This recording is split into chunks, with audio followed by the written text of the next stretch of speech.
It's been 50 years waiting for them to go back to the moon. It's way overdue. Since December 1972 when Gene Cernan left the moon.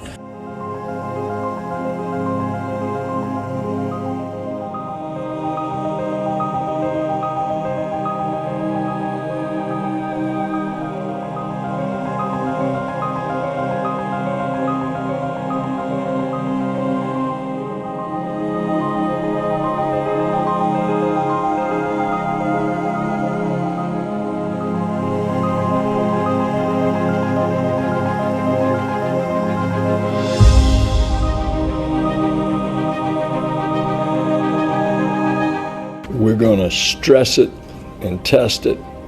We're going to make it do things that we would never do with a crew on in order to try to make it as safe as possible. Space is hard, and space flight is risky business.